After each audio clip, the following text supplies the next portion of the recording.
Bueno, pues apurando hasta el último instante la jornada en el Celsius, empezamos con la presentación, con la última presentación de hoy en la carpa.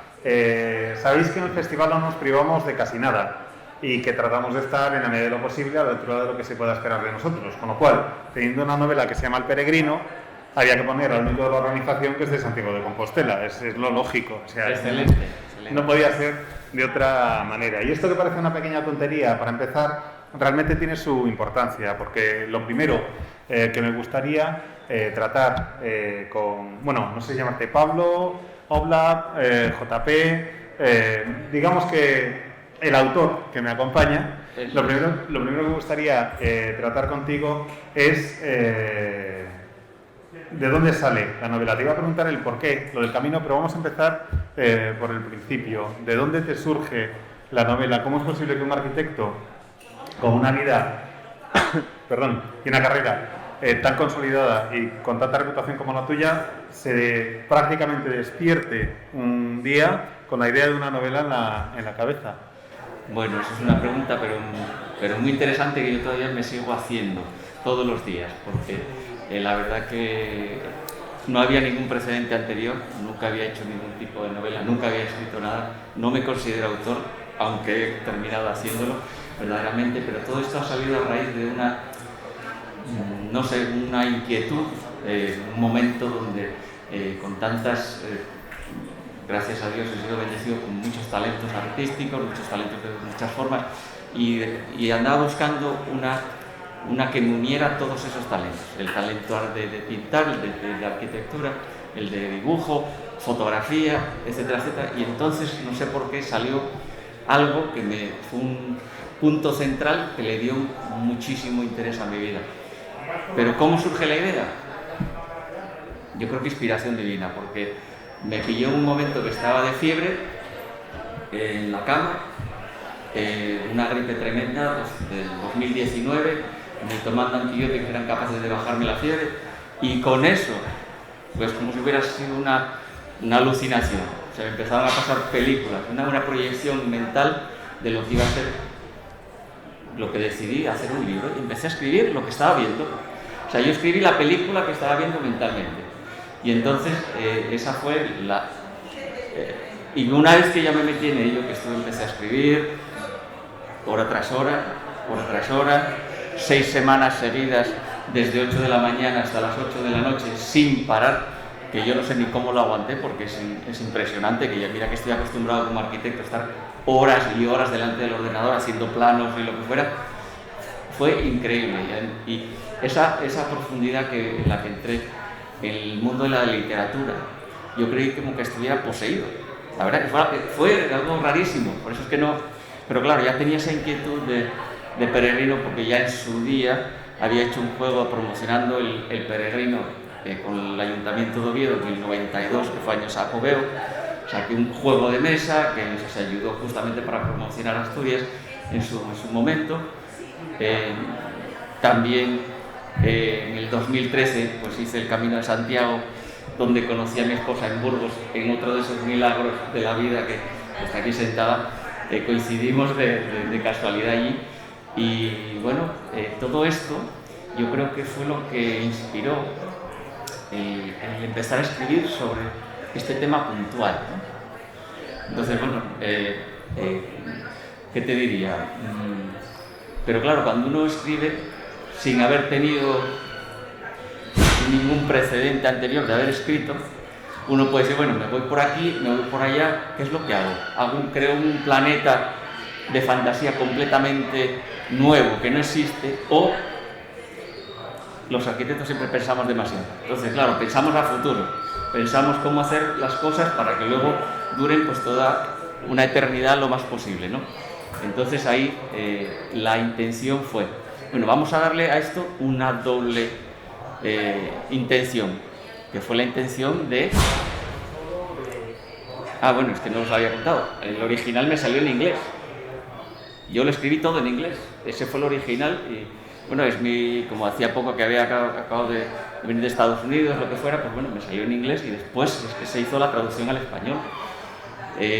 Entonces, la intención era la intención sigue siendo el libro, esta fantasía, promoverla en Estados Unidos para atraer el mercado, el turismo a Asturias, ya que necesitamos mucho. ¿Y por qué digo Asturias? Que ya os estoy diciendo mucho del libro, ¿no? Es que, bueno, el trasfondo del libro, pues si lo veis aquí atrás, está el naranjo de Bulnes, ¿no? Pero empecé a jugar un poco con esa fantasía, y esa fantasía fue el de promocionar estas tierras, porque ¿por qué no promocionarlas si tengo la opción entre hacer un mundo totalmente ficticio y uno que le va a traer a la comunidad un beneficio secundario? Y ahí fue donde me pareció que era buena idea pues empezar a incluir detalles ya de cosas locales. De hecho, el mundo en el que transcurre la acción es Sairutza, es decir, Asturias al revés, es un mundo espejo, la visión fantástica que tiene Pablo, supongo, del mundo que le rodea trasladada a las páginas. Cuando te pones a escribir, y aprovechando que eres arquitecto, sí, ¿cuáles son los cimientos del estilo? ¿Cómo te lo planteaste? Decías ahora mismo que no tenías las herramientas. ¿Cuál fue el primer proceso de documentación, de investigación antes de lanzarte? ¿Hiciste una escaleta? Era una película, pero ¿cómo querías hacer el montaje, digamos? No me lo vas a creer, pero no había nada. Esto era, yo no sabía a los 10 minutos qué es lo que iba a escribir. Ana está aquí como testigo de que esto fue saliendo poco a poco. Yo no sabía si iba a ir por la derecha o por la izquierda en la historia. Hubo un momento que después de casi... Por eso lo digo, que a veces yo creo que es que fui poseído, de verdad. Esto no... hubo un momento donde, como a la semana más o menos, dice, claro, están sucediendo una serie de cosas que tienen que pasar en un periodo de tiempo. Le perdí el ritmo y tuve que hacerme un calendario de cómo iban los eventos para ver, bueno, pues para entonces me tiene que suceder esto y esto, si no, estaba completamente perdido. Pero hasta entonces no había hecho nada. Lo que pasa que, claro, al incluir y empezar a meter ya detalles en esta fantasía, que es una fantasía al fin y al cabo, ¿no? Se le llama épica porque hay muchísimos personajes, hay casi 30 personajes involucrados. Llevar un poquito en eso en arquitectura, pues como nos enseña a llevar muchísimos datos, muchísimas cosas al detalle, y prolongarlo a través de todo el proyecto, pues aquí se me fue relativamente sencillo. También se le llama épica pues porque ya son muchos los lugares. Y entonces, claro, acostumbrado a lidiar con planos, pues lo primero que tuve que hacerme fue un plano, que fue el plano que sale en la primera portada del libro, y si os fijáis, en las primeras páginas del libro, bueno, ahí ya veréis más o menos realmente el fundamento de esta historia, el fondo, ese trasfondo que tiene de Asturias. Pero claro, esto se lo comento a vosotros porque sois de aquí. Si lo voy a presentar en Estados Unidos, por ejemplo, ¿y por qué Estados Unidos? Pues porque yo vivía allí casi la mitad de mi vida. Pero si lo voy a presentar allí no les digo nada, que lo vengan a averiguar ellos. No sé si me entendéis, ¿no? Es un poquitín que ellos se vayan dando cuenta poco a poco de dónde encontrar esos lugares que ya tenemos hoy en día, porque ya tenemos una especie de lo que le llamamos ese paraíso, ¿no? Entonces, bueno, ahí salen y bueno, con un poquitito de imaginación y un poco de historia fantástica, la magia, la época sucede. Hay entradas y salidas del tiempo, de donde se viaja el tiempo también, y entonces, bueno, aproximadamente sucede, pues no es la época medieval, es más que nada una época casi céltica, después de la románica. Entonces, bueno, alrededor del siglo VIII, IX, más o menos, cuando viene a suceder esto, que todavía, el otro día estaba comentando con Ana, por ejemplo, que tienen esas narraciones, esas películas, ese romanticismo de la época medieval. Bueno, en cuanto empieza a surgir, por ejemplo, la introducción de la pólvora, el tema ya como que todo cambia completamente. El tema de honorabilidad, el tema de cómo se hacen, por ejemplo, las actuaciones o las batallas o lo que fuera que se muestran, pues bueno, han cambiado totalmente. Entonces, bueno, ahí un poquito está cubriendo esa parte donde todavía las personas eran rudimentarias. Y claro, con la parte de la fantasía y la parte de la magia que ella lo ha añadido, ¿no? Hay en este libro, cuando tú lo lees al principio, hay varios niveles. Desde mi punto de vista, ha habido personas que me han comentado, lo leen superficial y solo ven la historia. Pero es que debajo de esa historia hay otro nivel que también es un poco más profundo, hay que entender lo que va en las entrelíneas de esas historias, ¿no? Porque ya no solo cae, vamos, hay un momento que casi se convierte, ya ves, ya me ves a mí como personaje del libro, eso ya tiene que ser un indicio de que hay algo de mí en este libro, o sea, no es que sea una biografía, pero hay muchas cosas que son muy reales, pero puestos de una forma con mucha imaginación. Que esa es la forma en la que, por ejemplo, los arquitectos que somos tan cuadrados y abstractos y lo que fuera, pues un poquitito se me hizo un poco más más fácil el poder escribir esta novela, ¿no? Pero por lo que entiendo, y esto es una apreciación mía, sí, esa historia no se quedaba solo en la novela. Yo creo que te impulsó a tratar de darle una continuidad de una forma distinta, porque la portada, las ilustraciones, todo esto también es obra tuya. Te encargaste no solo de utilizar las palabras, sino también las ilustraciones para dar vida al libro. Ha habido una exposición hasta el mes de abril, si mal no recuerdo, aquí en el Palacio de Carzana, en Avilés, y ha habido más proyectos como un proyecto de juego de mesa, una baraja. ¿Todo eso surge de ese momento febril? ¿Es la historia la que va creciendo en distintos formatos? Sí y no, pero vamos a ver, como ya había hecho juegos de mesa anterior, como ya había tenido otras actividades artísticas, pues claro, uno eso se expresa, ¿no? Y sale de uno espontáneamente. Claro, cuando tú pasas un libro, mi inglés tampoco es que fuera tan bueno, pero es suficiente, pero tienes que mandarlo siempre a un editor a que te lo edite, a que te lo mire, y durante el tiempo que me demoré, que fueron casi 6, que se demoraron, perdón, en mandarme el texto completamente corregido, pasaron 6 meses. Y claro, ¿qué hago yo 6 meses? Pues, y no puedo traducirlo al español hasta que tenga la versión final. Entonces dije, bueno, pues para aprovechar mi tiempo, pues vamos a ver si pienso en otra cosa relacionada con el libro, puesto que el libro traía la parte que os había comentado antes, la parte artística, la parte literal, la parte de arquitectura, porque todos estos edificios y todas estas cosas las hice yo en 3D dentro de las presentaciones y muchas de las ilustraciones que salieron después. Entonces el juego de mesa, claro, al crear un juego de mesa, ¿qué tienes que sacar?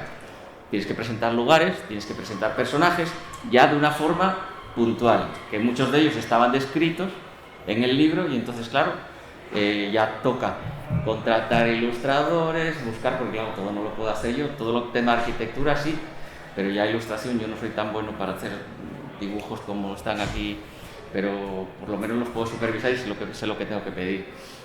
Y entonces, bueno, de ahí un poquitín fue avanzando el tema del juego de mesa, que se hizo en crowdfunding, nos salió en un principio, que está ahí, y después, bueno, ya después sale un juego de barajas, van saliendo cosas totalmente artísticas y creativas basadas en el libro, porque yo creo que un libro es un mundo tal y con tal profundidad que puedes sacar 1.000.000 de cosas.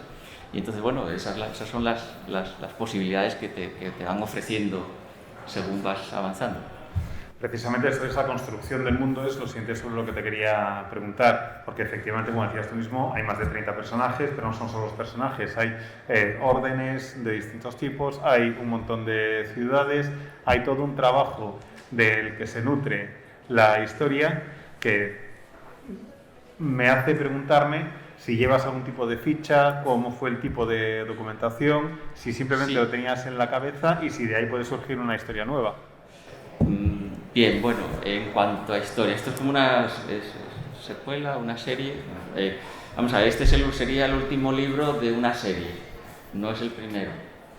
Voy hacia atrás. Y aquí os voy a enredar un poco en el tiempo, porque a veces voy de adelante a atrás en el tiempo, pero bueno, hay historias que quedaron pendientes adrede a propósito, porque, por ejemplo, como hemos hablado del Camino de Santiago, es un trasfondo, pero está muy superficial. En el siguiente libro, ya entonces es cuando ya viene, porque me pareció que el primer libro tenía que ser la introducción al mundo de fantasía del peregrino. ¿Qué es lo que estaba haciendo? Lo último que le había sucedido, las últimas batallas, los últimos encontronazos contra el mal, que aparte yo tengo una percepción de las batallas completamente diferentes. Yo no me gusta la batalla como tal, no me gusta. Entonces aquí, mejor no os lo digo y lo vais a ver, porque es que si no ya cuento demasiado. Es una forma, yo soy una persona bastante, no me gusta el tema ofensivo, me gusta ser más pasivo. Y eso se refleja en la filosofía, que es lo que hablamos los de diferentes niveles y dentro del libro. El libro lo puedes leer superficialmente y es una historia que está fantásticamente pensada, en mi manera de verlo, para una película o para un videojuego, por ejemplo, ¿no? Ahí las capacidades son tremendas y entonces se ajustaría mucho más al libro. Es más, como es tan gráfico, al ser una fantasía épica hay que dar tantas descripciones de los lugares y etcétera, que yo creo que en una película se ve muchísimo mejor, porque ya no hace falta describir tanto, ¿no? Pero bueno, que sería muchísimo más activo, y un videojuego sería espectacular porque hay posibilidades de hacer muchísimas interacciones. Entonces,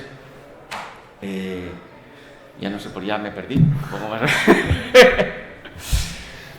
Era en la construcción del... En la construcción, sí. Bueno, pues entonces de ahí sí ya hice una pequeña ficha en cuanto a temas puntuales que sí quería mencionar sobre la historia de los lugares, del lugar donde sí estaba sucediendo esta historia fantástica, ¿no?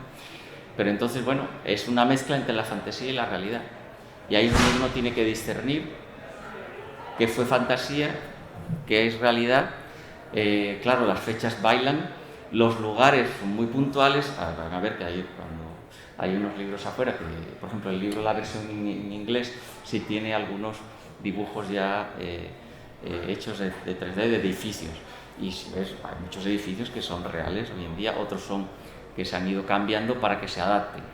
Hay que entender, cuando se lea el libro, qué significan los magos de la luz blanca, por qué se le llaman magos de la luz blanca y no magos de la luz verde o azul o lo que fuera.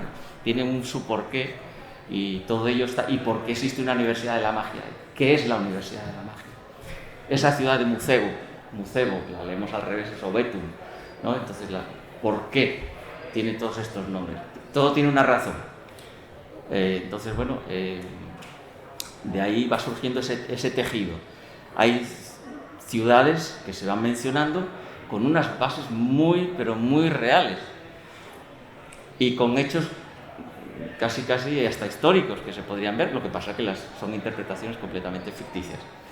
Que yo creo que justamente esa parte de esa aventura cubre romance hasta cierto punto, porque son dos los personajes más importantes del libro, y luego, bueno, por supuesto, el tema de fantasía, de batallas y ¿cómo se llama? Y filosofía de la vida, porque el peregrino tiene que tener una filosofía de la vida, y esa es la filosofía que yo transmito a través de este libro, que también menciona incluso hasta juegos que yo he hecho anteriormente, donde se habla también de ese tipo de filosofía de vida. O sea, no es solamente un libro de fantasía como puede ser, no sé, no quiero poner ejemplos puntuales, pero bueno, digamos que hay varias capas, y depende de lo que tú quieras sacar del libro, pues te puede servir hasta de ejemplo para ser una persona mejor, ¿no? Parece una etapa más en tu propio camino, y esa etapa te ha llevado a crear todo el mundo del peregrino, para que podamos compartirlo ahora todos juntos en Avilés.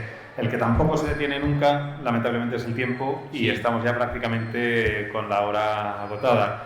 Si alguien tiene una pregunta rápida, tendría que ser rápida.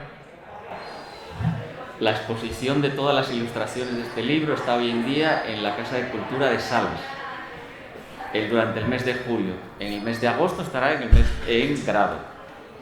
¿Y es una exposición con más de 40 ilustradores internacionales?